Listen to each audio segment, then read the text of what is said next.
Welcome back to official Akhtar Rahman sir YouTube channel. मित्रांनो, एका नवीन व्हिडिओमध्ये आपले पुन्हा एकदा स्वागत आहे। आजच्या या व्हिडिओच्या माध्यमातून आपण मराठी भाषा 1 आणि भाषा 2 साठी पेपर 1 आणि पेपर 2 साठी सीटेट डिसेंबर 2024 साठी काही मोस्ट IMP प्रश्न मित्रांनो आपण आजच्या या व्हिडिओच्या माध्यमातून आणले आहोत। मित्रांनो, हे जितके प्रश्न आपण या व्हिडिओच्या माध्यमातून पाहणार आहोत एकदम सिलेक्टेड क्वेश्चन आपण आजच्या या व्हिडिओच्या माध्यमातून तुमच्यासाठी आणले आहोत मित्रांनो। तर चला व्हिडिओ सुरू करूया। व्हिडिओ सुरू करण्या अगोदर आपण जर आमच्या चॅनलवर नवीन असाल तर प्लीज चॅनलला सबस्क्राइब करा। साइडचे जे बेल नोटिफिकेशन आहे त्याला देखील ऑन करा, जेणेकरून आपल्याला अशाच प्रकारचे व्हिडिओ वेळेवर पाहायला मिळेल। डिस्क्रिप्शन मध्ये आमच्या टेलिग्राम आणि व्हॉट्सअप ग्रुपची लिंक सुद्धा दिलेली आहे, तेथे जाऊन आपण आमच्या टेलिग्राम आणि व्हॉट्सअप ग्रुपला सुद्धा जॉइन करू शकतात। तर चला मित्रांनो पाहूया प्रश्न क्रमांक 1। व्हिडिओला प्लीज लाईक करा। मोस्ट IMP आणि सिलेक्टेड हे प्रश्न आजच्या या व्हिडिओच्या माध्यमातून आपण पाहणार आहोत मित्रांनो मराठी भाषा अध्यापन शास्त्र संदर्भात।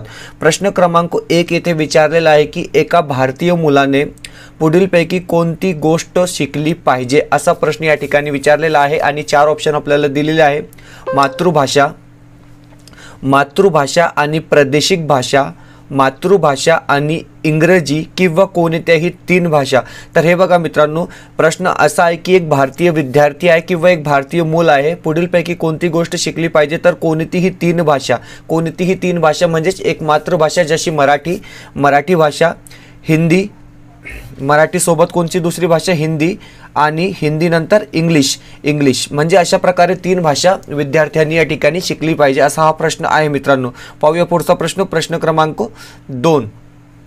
तर हे बघा प्रश्न क्रमांक 2 इथे विचारलेला आहे की एका प्रभावी शिक्षक, 4 ऑप्शन दिलेले आहे मित्रांनो। म्हणजे नेमका प्रश्न असा आहे की एक प्रभावी शिक्षक कसा असू शकतो किंवा एका प्रभावी शिक्षक, भाषा शिक्षक ओके, पाठ्यपुस्तकातील प्रत्येक प्रश्नांचे उत्तर विद्यार्थ्याकडून पाठ करून घेतील ओके। ऑप्शन क्रमांक 2 दिलेला आहे की पाठ्यपुस्तकाचा तर वापर करतीलच, शिवाय त्या पलीकडच्या गोष्टीचाही विचार करतील। ऑप्शन क्रमांक 3 येथे विचार दिलेला आहे की पाठ्यपुस्तकाच्या आधारेचे प्रश्नपत्रिका तयार करतील।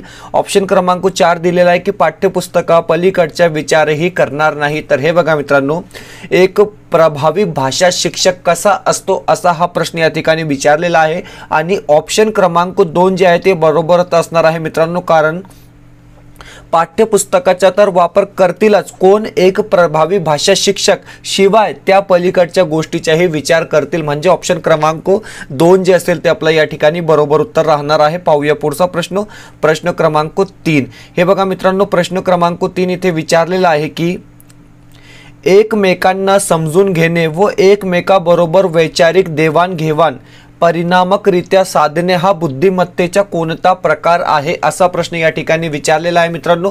मोस्ट IMP आणि सिलेक्टेड क्वेश्चन आपण आजच्या व्हिडिओच्या माध्यमातून पाहत आहोत। 4 ऑप्शन आपल्याला इथे दिलेले आहे, अवकाशिक, भाषिक, आंतरवैयक्तिक किंवा अंतरवैयक्तिक।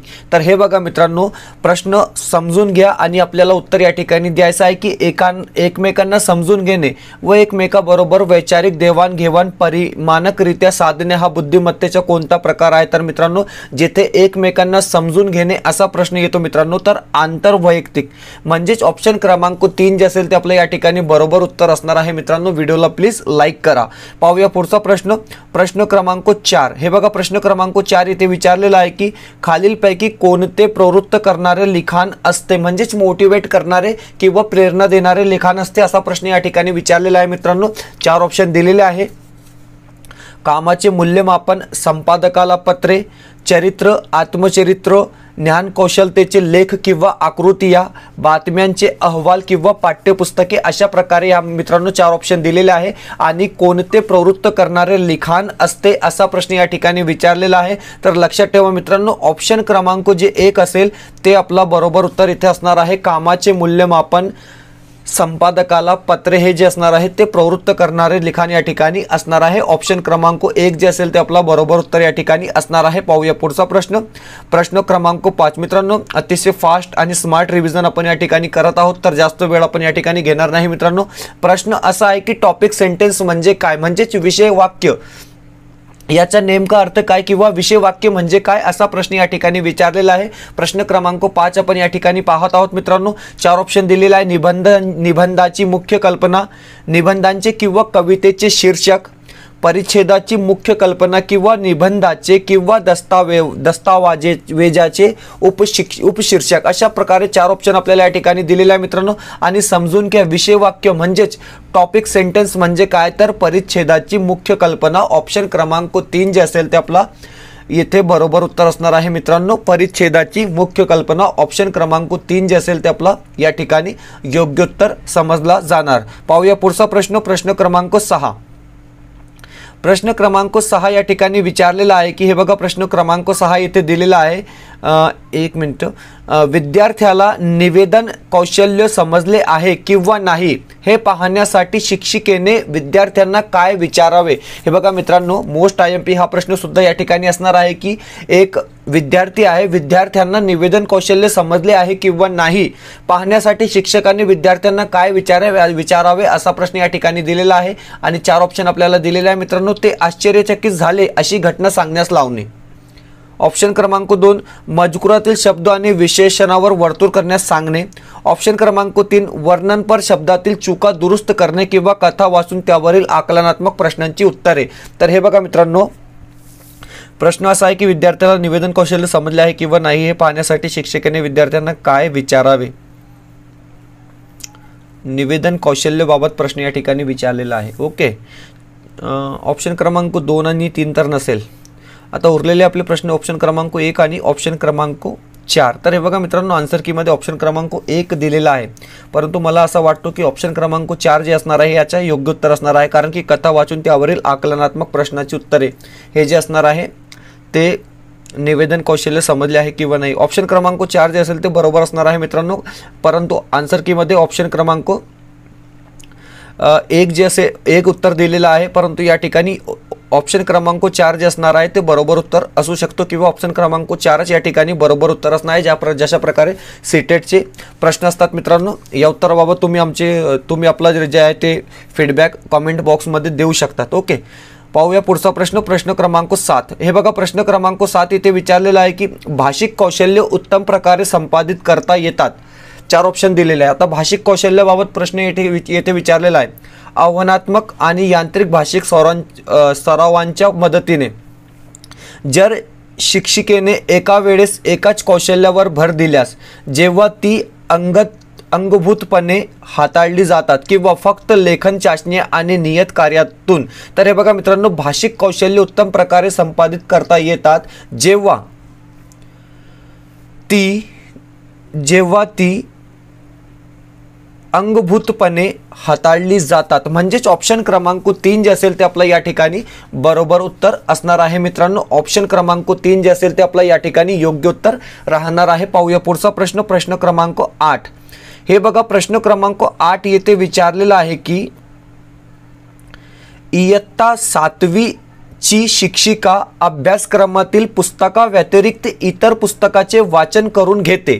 यातून ती कोणत्या कृतीला उत्तेजन देते. हे बघा, एक इयत्ता 7वी ची शिक्षिका आहे म्हणजे रीना सीमा जे त्याचे नाव असेल ते काय करते की इयत्ता 7वीच्या अभ्यासक्रमाव्यतिरिक्त इतर पुस्तके अभ्यासक्रमातील पुस्तकाव्यतिरिक्त इतर पुस्तकाचे वाचन करून घेते. यातून ती कोणत्या कृतीला उत्तेजन देते असा प्रश्न या ठिकाणी विचारलेला आहे. सघन वाचन, सहवाचन, विस्तृत वाचन किंवा निर्देशित वाचन, अशा प्रकारे 4 ऑप्शन मित्रांनो या ठिकाणी दिलेले आहे. आणि उत्तर जे असणार आहे ते असणार आहे ऑप्शन क्रमांक 3 आपलं या ठिकाणी बरोबर उत्तर असणार आहे मित्रांनो, विस्तृत वाचन. पाहूया पुढचा प्रश्न, प्रश्न क्रमांक 9. हे बघा, प्रश्न क्रमांक 9 इथे विचारलेला आहे की वाचन पूर्व उपक्रम डॅश डॅश यासाठी दिले जाते.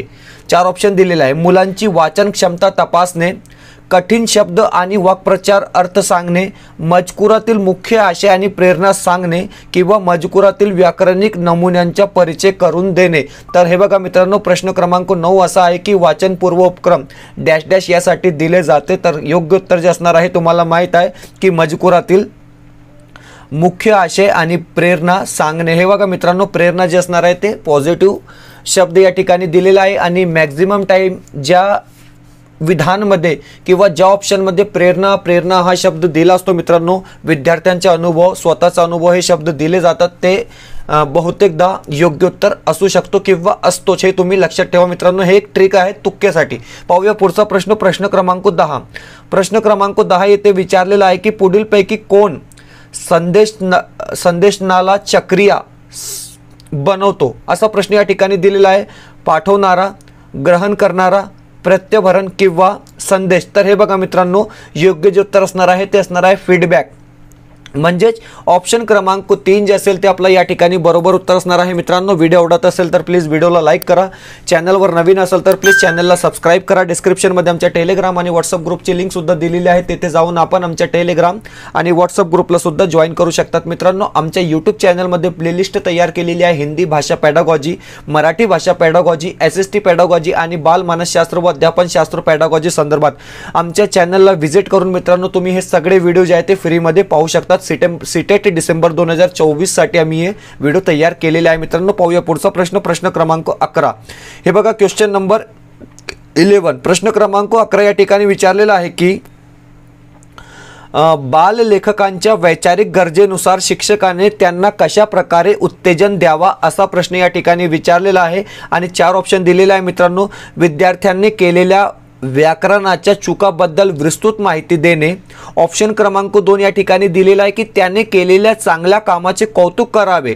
त्यानेच लिहिलेल्या वाक्यांचा संदर्भ द्यावा, बरोबर असणार आहे. ऑप्शन क्रमांक 3 दिलेला आहे की विद्यार्थ्याला चुकाकडे लक्ष देण्यास सांगावे किंवा त्याने काम चांगले केले न केल्यामुळे त्यांची वर्गात वर्गवादी करणे. तर हे बघा मित्रांनो, वैचारिक गरजेनुसार शिक्षकाने त्यांना अशा प्रकारे उत्तेजन द्यावे, असा प्रश्न या ठिकाणी दिलेला आहे. आणि ऑप्शन क्रमांक 2 जे असेल ते आपला बरोबर उत्तर असणार आहे की त्याने केलेल्या चांगल्या कामाचे कौतुक करावे, त्यानेच लिहिलेल्या वाक्यांचा संदर्भ द्यावा. ऑप्शन क्रमांक 2 जे असेल ते आपला एकदम परफेक्ट आन्सर या ठिकाणी असणार आहे.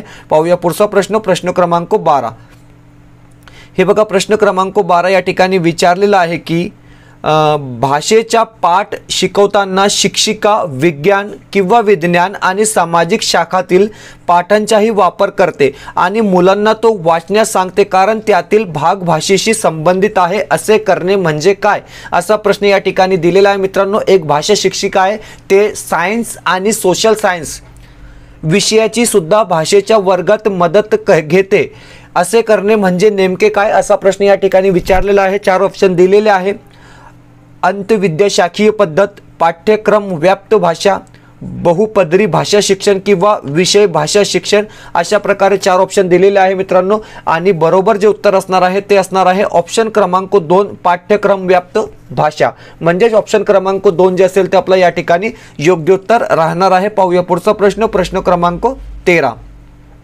प्रश्न क्रमांक 13 येथे विचारलेला आहे की लेखनाच्या प्रक्रिया पद्धतीत प्रोसेस अप्रोच कोणती बाब समाविष्ट असते, असा प्रश्न आहे. संपादन, बुद्धिमंथन, उजळणी किंवा आराखडा, अशा प्रकारे 4 ऑप्शन आपल्याला इथे दिलेले आहे मित्रांनो.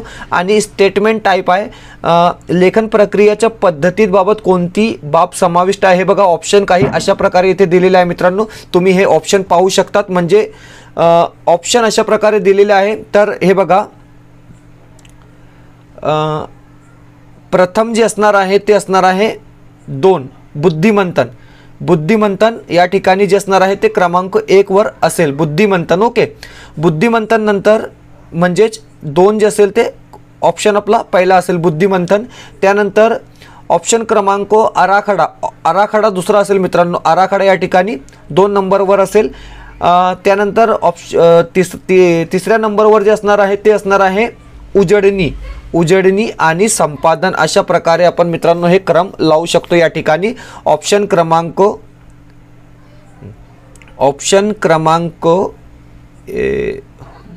ओके, ऑप्शन क्रमांक 4 जे असेल ते आपलं या ठिकाणी बरोबर उत्तर असणार आहे मित्रांनो. हे बघा ऑप्शन क्रमांक 4 आपलं या ठिकाणी बरोबर उत्तर असणार आहे.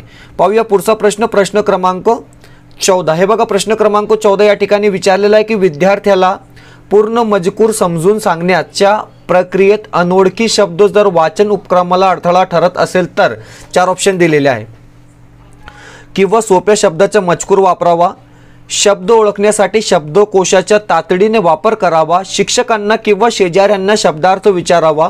ऑप्शन क्रमांक 4 दिलेला आहे की शब्दार्थ समजण्यासाठी संबंधित शब्दाच्या संदर्भाचा वापर करावा। तर हे बघा मित्रांनो, विद्यार्थ्याला पूर्ण मजकूर समजून सांगण्यास प्रक्रियेत अनोळखी शब्द जर वाचन उपक्रमाला अडथळा ठरत असेल तर यावेळी काय करावा, सोप्या शब्दाचा मजकूर वापरावा। म्हणजेच ऑप्शन क्रमांक 1 जे असेल ते आपला बरोबर उत्तर या ठिकाणी असणार आहे मित्रांनो। ऑप्शन क्रमांक 1 जे असेल ते योग्य उत्तर या ठिकाणी राहणार आहे। पाहूया पुढचा प्रश्न, प्रश्न क्रमांक 15। हे बघा मित्रांनो, प्रश्न क्रमांक 15 येथे विचारलेला आहे। खूप मोठे मोठे प्रश्न सुद्धा सीटेट भाषा पॅडागॉजी मध्ये विचारले जातात। तुमचा जन्म आणि वाढ अशा गावात होते जिथे सगळी माणसे हिंदी बोलतात। ओके, तुम्ही कुठल्याही शाळेत न जाता ती भाषा वापरू लागतात। ओके, नंतर जेव्हा तुम्ही शाळेत जातात तेव्हा तुम्ही इंग्रजी, संस्कृत, हिंदी आणि उर्दू शिकतात। आता तुम्ही धाराप्रवाह इंग्रजी बोलतात, तुमची पहिली भाषा कोणती, असा प्रश्न या ठिकाणी विचारलेला आहे मित्रांनो। थोडा लॉजिकल हा क्वेश्चन या ठिकाणी दिलेला आहे। 4 ऑप्शन दिलेले आहे, इंग्रजी, हिंदी, उर्दू, संस्कृत। तर हे बघा मित्रांनो, या ठिकाणी जे योग्य उत्तर असणार आहे ते असणार आहे हिंदी, कारण पहिली भाषा जी असणार आहे ती हिंदी असणार आहे। हिंदी कशामुळे, तो तुमचा जन्म म्हणजे विद्यार्थ्याचा जन्म ज्या किंवा वाढ अशा गावात होते जिथे सगळी माणसे हिंदी बोलतात। तुम्ही कुठल्याही शाळेत न जाता भाषा वापरू लागतात, म्हणजे कोणती भाषा, हिंदी भाषा। तर प्रथम भाषा कोणती झाली मित्रांनो, या ठिकाणी हिंदी भाषा होईल आणि द्वितीय भाषा इंग्लिश। ओके, पाहूया पुढचा प्रश्न, प्रश्न क्रमांक 16। हे बघा प्रश्न क्रमांक 16 येथे दिलेला आहे की शिक्षिकेला मुलांच्या लेखन क्षमतेतील प्रगती पाहायची आहे, पुढीलपैकी कोणती कृती सर्वात उपयुक्त ठरेल। तुम्हाला माहिती आहे मित्रांनो, अतिशय सोपा हा प्रश्न आहे। संचयिका किंवा पोर्टफोलिओ आपला या ठिकाणी बरोबर उत्तर असणार आहे, कारण ऑप्शन क्रमांक सी जे असेल ते आपलं या ठिकाणी योग्य उत्तर राहणार आहे मित्रांनो, संचयिका। ओके, पाहूया पुढचा प्रश्न, प्रश्न क्रमांक 17। हे बघा प्रश्न क्रमांक 17 येथे विचारलेला आहे की क्वेश्चन नंबर 17, भाषेचे मूल्यमापन करताना पुढीलपैकी कोणते उद्दिष्ट असावे। हे बघा मित्रांनो, एक शिक्षक जर भाषेचे मूल्यमापन करत आहे तर कोणते उद्दिष्ट नेमके असावे, असा प्रश्न या ठिकाणी विचारलेला आहे। प्रश्न क्रमांक 17 आपण या ठिकाणी पाहत आहोत मित्रांनो। विद्यार्थ्यांच्या चुका शोधणे, पुढील इयत्तेत जाण्यासाठी विद्यार्थ्यांच्या कामगिरीचे मूल्यमापन करणे, विद्यार्थ्यांच्या कामगिरी तपासणे किंवा विद्यार्थ्यातील न्यूनता शोधणे व त्यावर उपाययोजना करणे, अशा प्रकारे 4 ऑप्शन दिलेले आहे मित्रांनो। तर हे बघा ऑप्शन क्रमांक 4 जे असेल ते बरोबर असणार आहे मित्रांनो। न्यूनता म्हणजे विद्यार्थी कुठे वीक ठरतो हे शोधून त्यावर उपाययोजना करणे, म्हणजेच ऑप्शन क्रमांक 4 जे असेल ते आपलं या ठिकाणी बरोबर उत्तर असणार आहे। पाहूया प्रश्न क्रमांक 18। हे बघा प्रश्न क्रमांक 18 येथे विचारलेला आहे की भाषा शिकणे हे अधिक सोयीस्कर झाले असते जर ते हे शिकले असते। 4 ऑप्शन दिलेले आहे मित्रांनो। अशाच प्रकारचे प्रश्न तुम्हाला सीटेट मध्ये पाहायला मिळतात भाषा पॅडागॉजी संदर्भात। हिंदी भाषा पॅडागॉजी आणि मराठी भाषा पॅडागॉजी म्हणजे भाषा वर्ग खोलीत नियंत्रित वातावरण निर्माण करणे, भाषा आपल्या अत्यंत जवळची बाब असू मातृभाषेला ती मजबूत करते, भाषा महाविद्यालयात प्रवेश मिळण्यासाठी सहाय्यभूत ठरते किंवा भाषा आयुष्यातील मूल्य आणि उद्दिष्टापूर्तीसाठीही क्रियात्मक ठरते। अशा प्रकारे 4 ऑप्शन दिलेले आहे मित्रांनो। आणि भाषा शिकणे हे अधिक सोयीस्कर झाले असते जर भाषा आयुष्यातील मूल्य आणि उद्दिष्टासाठीही क्रियात्मक ठरते। तर ऑप्शन क्रमांक 4 जे असेल ते आपला बरोबर उत्तर असणार आहे मित्रांनो। तुम्ही हिंदीचे व्हिडिओ पाहत आहोत किंवा मराठीचे व्हिडिओ पाहत आहोत मित्रांनो, तुमचा म्हणजे मराठी भाषेचा सुद्धा अभ्यास होत आहे आणि हिंदी भाषेचा सुद्धा या ठिकाणी अभ्यास होत आहे, कारण की फक्त भाषा बदलली जाते मित्रांनो। हिंदी पॅडागॉजीमध्ये फक्त हिंदी भाषा असते आणि मराठी पॅडागॉजी मध्ये मराठी भाषा असते। बाकी सगळे क्वेश्चन वगैरे काय सेम असतो मित्रांनो, फक्त लँग्वेज या ठिकाणी चेंज झालेली असते। एका शिक्षक या नात्याने आपल्याला इतका म्हणजे नॉलेज पाहिजे की हिंदी आणि मराठी आपल्याला ट्रान्सलेट करता आला पाहिजे। मी ज्यावेळी सीटेटची परीक्षा दिली होती मित्रांनो, त्यावेळी मी मराठीचा एकही व्हिडिओ पाहिला नव्हता आणि मराठीचा एकही म्हणजे प्रश्न मी पाहिला नव्हता मित्रांनो। फक्त हिंदीच्या माध्यमातून मी मराठीचा अभ्यास केला त्यावेळी, म्हणजे मी जस्ट ट्रान्सलेट त्या ठिकाणी करत होता। मी हिंदीमध्ये जसे प्रश्न विचारले जात होते त्याच प्रश्नांना मी मराठीमध्ये म्हणजे त्याचा सराव करत होता आणि तशाच प्रकारे मी परीक्षा त्यावेळी दिली होती मित्रांनो। पाहूया पुढचा प्रश्न, प्रश्न क्रमांक 19। हे बघा प्रश्न क्रमांक 19 इथे दिलेला आहे की दरवळ या शब्दाचा अर्थ खालीलपैकी कोणता। लक्षात ठेवा मित्रांनो, 6 मार्कासाठी किंवा 8 मार्कासाठी तुम्हाला व्याकरण सुद्धा हिंदी मराठी भाषेत विचारला जातो, हे लक्षात ठेवा। आणि तुम्ही 10 नोव्हेंबर 2024 रोजी TETची परीक्षा सुद्धा दिलेली आहे, म्हणजे तुमचं व्याकरण जे आहे ते पक्का झालेलं आहे मित्रांनो, परफेक्ट झालेलं आहे। 6, 7, 8 मार्कासाठी तुम्हाला व्याकरण परिच्छेदच्या आधारावर विचारले जातात, पद्य आणि गद्य परिच्छेदच्या आधारावर। इथे प्रश्न विचारलेला आहे की दरवड या शब्दाचा अर्थ खालीलपैकी कोणता?